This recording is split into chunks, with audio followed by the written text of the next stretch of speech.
be fine at your homes and healthy also. So today I am here in front of you with another topic of our chapter journal, and the topic is golden rules of accounting. ये golden rules जो है they are really it is very very important, क्योंकि बिना इसके accounting में कुछ नहीं हो सकता. तो आज की ये टॉपिक आपके लिए बहुत इंपॉर्टेंट है, जो आपको ऑल टाइम काम आने वाली है. अगर रूल नहीं सीखा तो कुछ भी नहीं सीखा.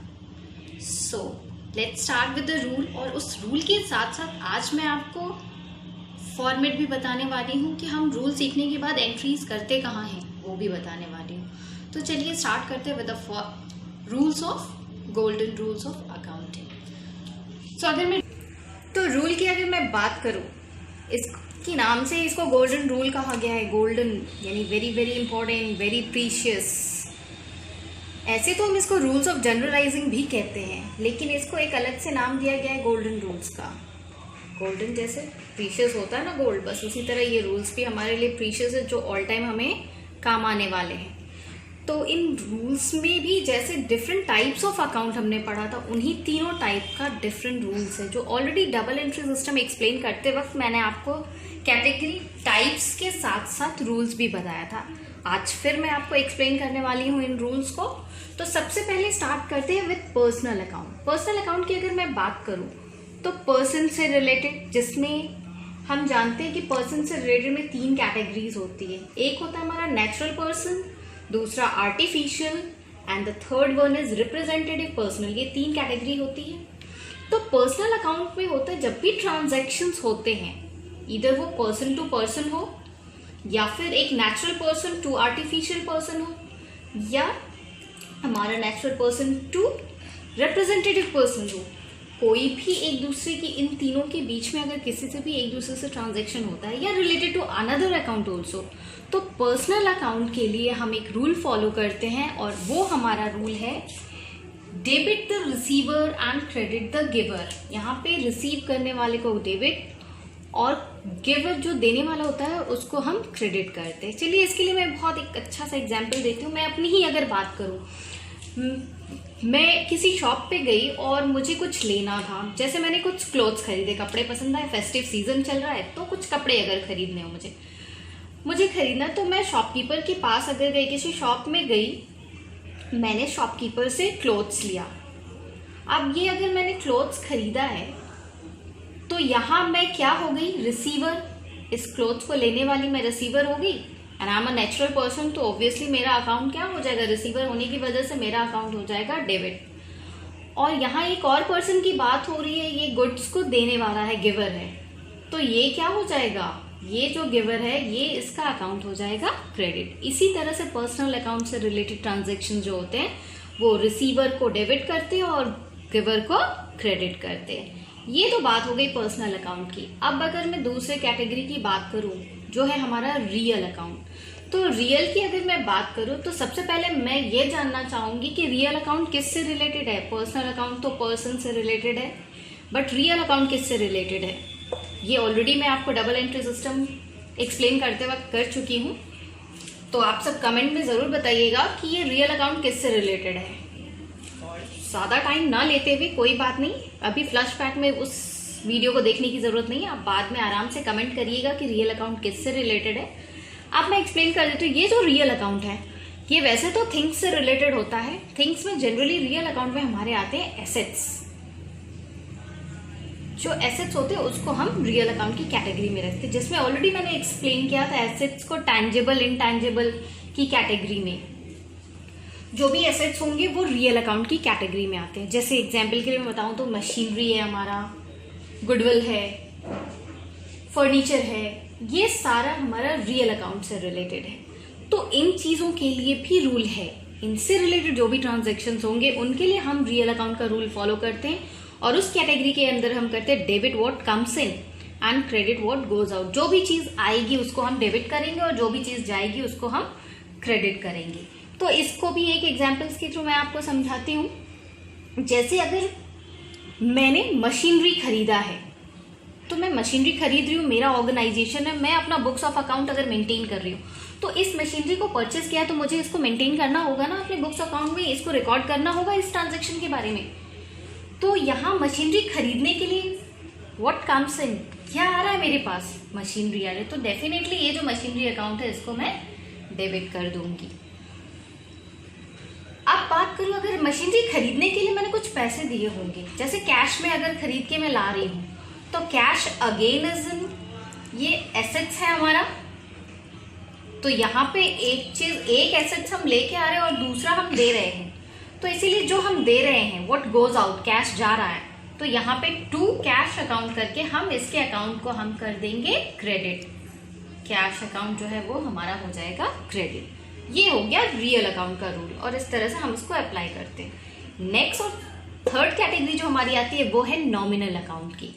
तो इसके बारे में मैं आपसे नहीं पूछूंगी, क्योंकि जो भी बच जाने वाला है वो हमारा होता है। नॉमिनल अकाउंट की कैटेगरी में पर्सनल हो गया, थिंग्स भी हो गए, बचा क्या, तो हमारा प्रॉफिट लॉस और एक्सपेंसेस एंड इनकम्स, ये होता है हमारी इस कैटेगरी में आता है, नॉमिनल अकाउंट की कैटेगरी में।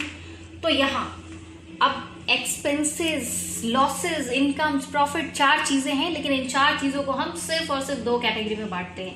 पहली कैटेगरी हमारी हो जाती है एक्सपेंसेस और लॉसेस की, और दूसरी कैटेगरी हो जाती है हमारी इनकम और प्रॉफिट की।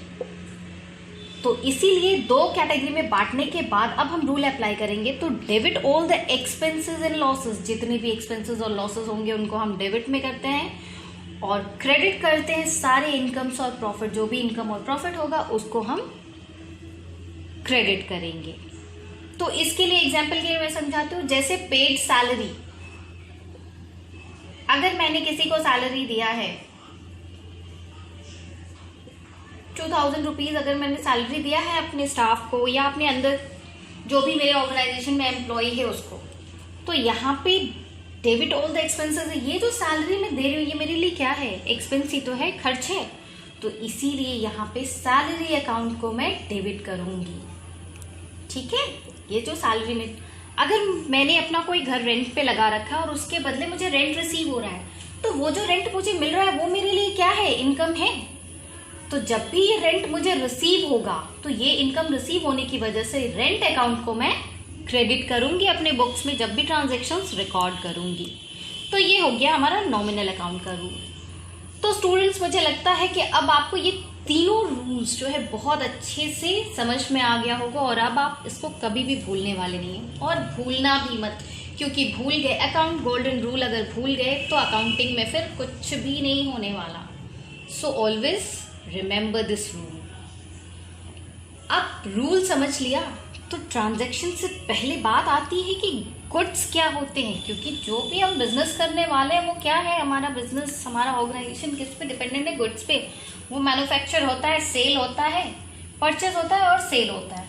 तो गुड्स जो है, इट इज, कहने के लिए तो वो एक ही थिंग है, गुड, बट ट्रांजैक्शन करते वक्त ये गुड्स 5 कैटेगरी में बंटता है, जिसमें पहला है purchase, sales, purchase return, sales return and stock. ये एक गुड जिसको हम ट्रांजैक्शन में रिकॉर्ड करते वक्त 5 अलग अलग कैटेगरियों में बांटते हैं, जिसमें पहली कैटेगरी अगर मैं बात करूं परचेज की, तो जिस चीज का भी हम बिजनेस करते हैं उसको हम गुड्स कहते हैं। जैसे फॉर एग्जाम्पल अगर मैं बात करूं, अगर मेरा फर्नीचर का बिजनेस है, फर्नीचर परचेज करके और सेल करना मेरा बिजनेस है, तो फर्नीचर मेरे लिए गुड्स हो जाएगा। लेकिन अगर मेरा क्लोथ्स का बिजनेस है और मैं फर्नीचर लेके आई हूँ कि मेरे शॉप पे या मेरे ऑर्गेनाइजेशन में जो भी लोग हैं वो सोफा लगा दिया है मैंने अपने हॉल में कि हाँ लोग वहां बैठेंगे, वेट करेंगे, तो ये जो फर्नीचर मैंने परचेज किया है, this won't come in the category of goods. ये मेरे लिए गुड्स नहीं है, अब ये मेरे लिए एसेट्स बन गया। ये गुड्स तब होता मेरे लिए जब मैं इसका परचेज और सेल कर रही होती। तो आई होप कि गुड्स की कैटेगरी अभी आपको क्लियर हो गई है। बहुत बार ऐसा होता है कि गुड्स और एसेट्स में लेके कंफ्यूजन होता है, तो इस कंफ्यूजन को बिल्कुल भी दूर रखिए आप अपने से, और गुड्स और एसेट्स दोनों की कैटेगरी को क्लियर रखिए। अब मैं बात करती हूँ ये जो गुड्स की रिकॉर्डिंग, ट्रांजैक्शन रिकॉर्ड करने की जो 5 कैटेगरी की मैंने बात की। सबसे पहले आता है गुड्स। जो भी हम बिजनेस करें गुड्स, उसको जब हम परचेज करते हैं तो हम जब एंट्री रिकॉर्ड करेंगे तो उस वक्त परचेज अकाउंट को ही हम डेबिट करेंगे, ना कि गुड्स अकाउंट। इसी तरह जब हम उस गुड्स को सेल करेंगे तो सेल की कैटेगरी में हम सेल्स अकाउंट को क्रेडिट करेंगे, ना कि गुड्स अकाउंट को क्रेडिट करेंगे। इसी तरह परचेज रिटर्न, जो भी गुड्स हम लेके आए अगर उसमें से कुछ रिटर्न कर रहे हैं तो वहां पे हम रिकॉर्ड करेंगे परचेज रिटर्न की कैटेगरी, ना कि उसकी जगह हम गुड्स लिखेंगे, क्योंकि अगर हम इन सब की जगह गुड्स लिखेंगे तो ये एक बहुत बड़ा कंफ्यूजन क्रिएट हो जाएगा। इसी वजह से इसको अलग अलग कैटेगरीज में बांट दिया गया है ताकि ये कंफ्यूजन ना हो। परचेज रिटर्न को हम रिटर्न आउटवर्ड भी बोलते हैं।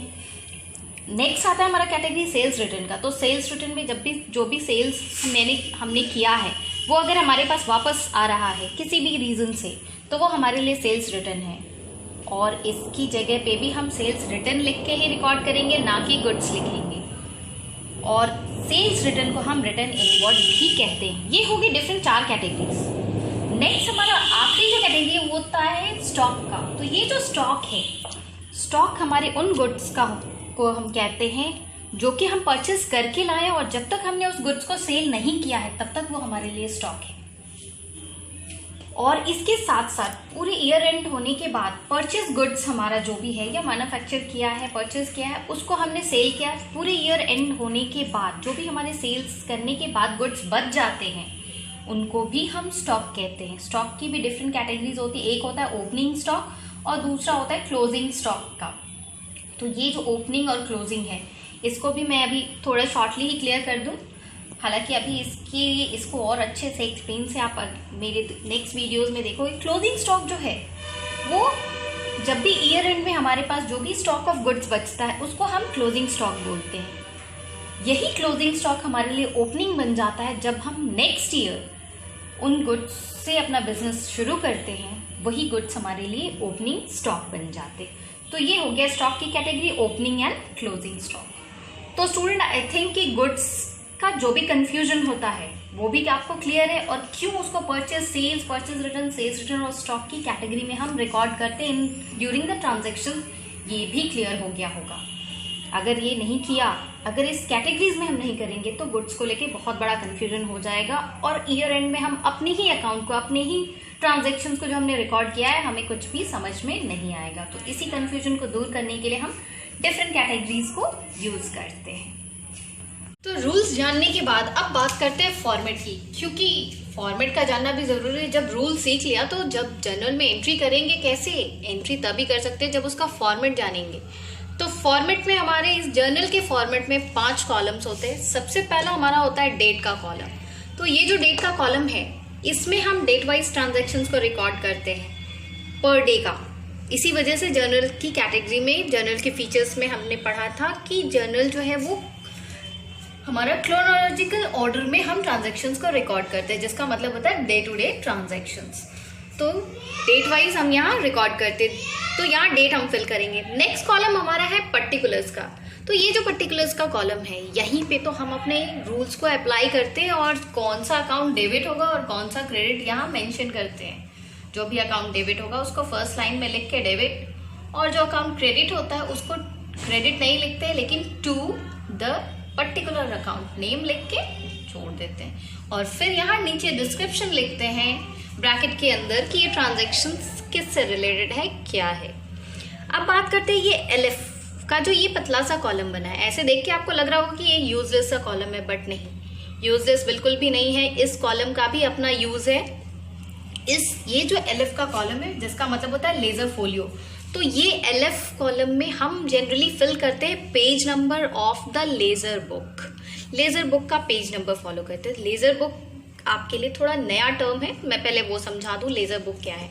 तो जब भी हम जनरल बुक में ट्रांजैक्शंस को रिकॉर्ड करते हैं डे टू डे की, उसके बाद हर जो एक अकाउंट की यहाँ पे हम नेम लिखते हैं, जैसे मशीनरी अकाउंट लिखा, तो उसका पर्टिकुलर एक लेजर अकाउंट होता है, और वही लेजर अकाउंट जिस भी पेज नंबर में होगा लेजर बुक के, वो हम इस कॉलम में यहाँ फिल करते हैं।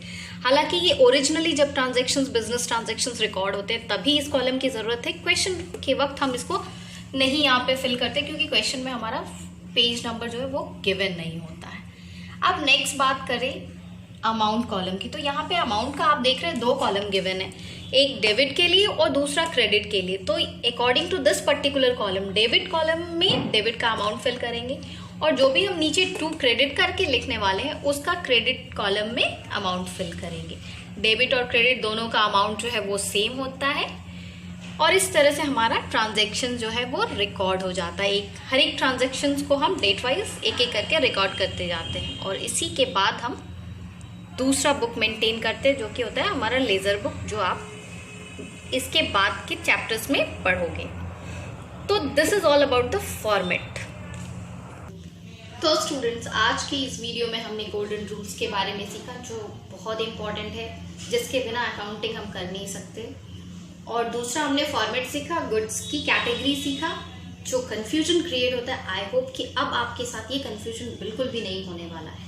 तो आज की वीडियो आपको कैसी लगी कमेंट करके ज़रूर बताइएगा और साथ में मेरे क्वेश्चन का भी आंसर कमेंट में दीजिएगा। Till then, thanks for watching this video, like this video and subscribe my channel if you haven't subscribed it. Thank you.